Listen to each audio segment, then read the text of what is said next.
But that's what it's like, and anything could happen at any moment. You mentioned you got into a fight and it didn't go well. Is it okay to lose? Yeah, is there an honor? Absolutely. The honor is not walking away. The honor is showing heart. So when you go into prison, into jail, in remand, the first thing they want to know anywhere, your charges, that's a charge check. And they'll also do what's called a heart check. So they'll send someone to you and they'll probe you, find out about you. And then that person might like try to intimidate and bully you just to see how far they can go with it, to see if you're a weakie or if you're showing heart. Huh. So what's the correct? I imagine that's a tightrope, right? Like if one of, let's say you weren't on Two Tony's good side, and he sends some, big Italian lug into your cell. How do you walk that line of, not being outright aggressive towards him when he starts threatening you, but also not looking like a bitch? Because I'm sure you go too hard at him, he'll be like, yeah, this guy's a fucking problem. Let's whack him, or whatever the hell it would be. So when I was living with the serial home invader torturer who got his friend to attack me, before his friend attacked me, I sensed that was brewing, and they would come in the cell and talk shit to me, and I thought it was going to go off in the cell. And I'm thinking in my head now, if these guys are just going to punk me, that's it. It's over for me. The rest of my life in prison, I am just screwed. So I had like my pens right next to me, and I was just going to go stick a pen in one of their eyeballs. I would just have to have made an example. Otherwise, I would have been raped, attacked, extorted, everything. So it's that tense all the time, and I could barely even sleep. I'm not a violent person. I'm thinking there's 3 guys in here, big guys. They could just fucking take me down and rape me or anything. If I stick a pen in one of the eyeballs, if they try to rape me, I'm just going to straight shit in my hand and fucking just rub it all over them, rub it in their faces. These are the levels of demented behavior that these environments force you to think about what you're going to have to do, because you're going to have to retaliate full on if they do something to you. Otherwise, you're a punk. My next question. Is it okay to win, right? Let's say you're in a fight with some guy and you win 1 out of 10 tries, right? Like, your odds and you think you've got a 10% chance of winning, but it's your lucky day. Now what? You know the score. That guy knows the score. Does he get rematches until you're properly punished for winning a fight? Is it okay to win? It depends on the level of the beef. So most beefs are squashed with a one-on-one fight. The gangs do not want people jumping in on either side, whether it's within a race or outside of a race. Got a bunch of whites jumping in, a bunch of blacks jumping in. You got a race riot. Jail gets locked down. No one comes out of their cells for 3 days plus. The drug business stops. The absolute priority is to keep the drug business running at all times. If 2 prisoners have got a beef, then the leaders of the gangs will say, right, that cell under the stairs, you guys go in there and squash the beef. And you'll see it happen. You can watch it from around the day room and stuff. These guys will fight it out. And at the end, they're having a hug and having a smoke together. Now, there are beefs that can escalate into life and death stuff. There's feuds on the streets that carry over into prison.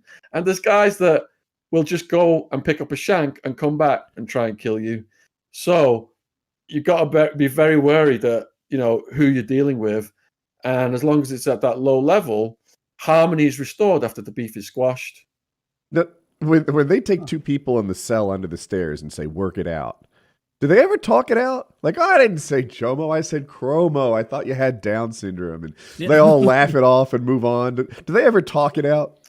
You know what? Two Tony said he has used humor to diffuse many a potentially violent situation.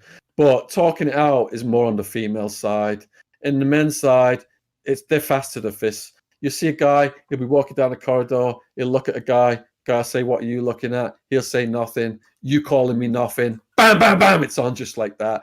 It's like a powder keg of stress, especially for the guys who are unsentenced. So being unsentenced is more stressful because you don't know what's going to happen to you, and you're looking to take that stress out on somebody. I asked you what the strategy was, right? For a guy who's not, Herculean.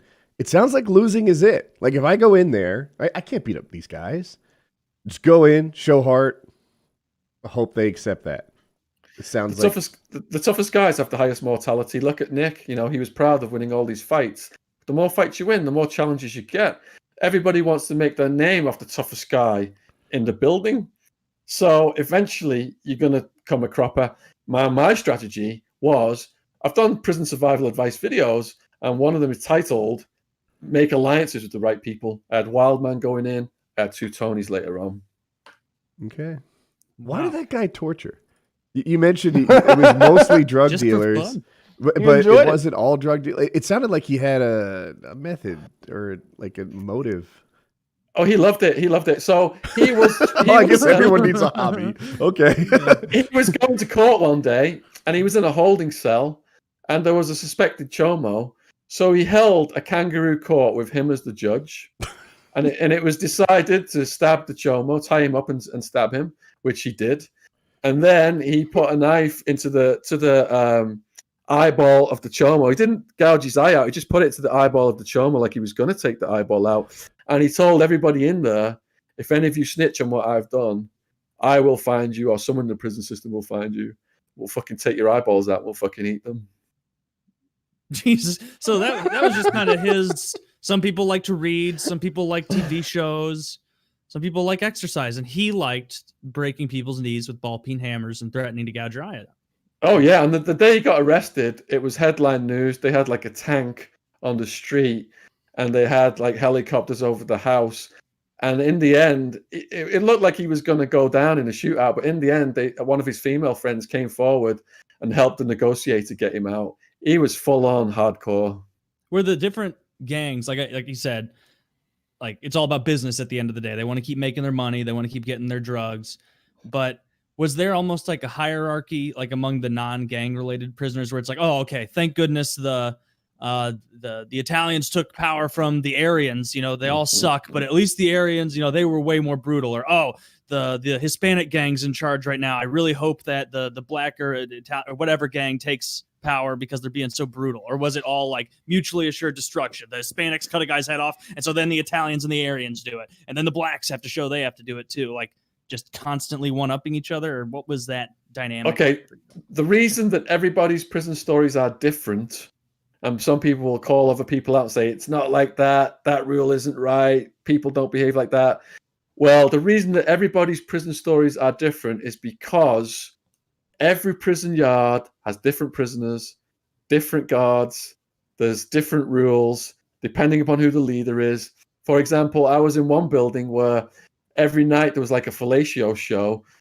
There was a white guy getting a blowjob from a trans prisoner in the building opposite, and we'd all watch it and just do this like running commentary of jokes, which was a funny thing.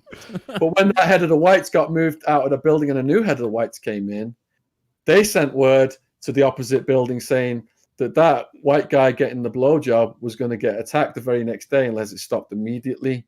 So it depends upon the characters who are in charge, and that's constantly changing.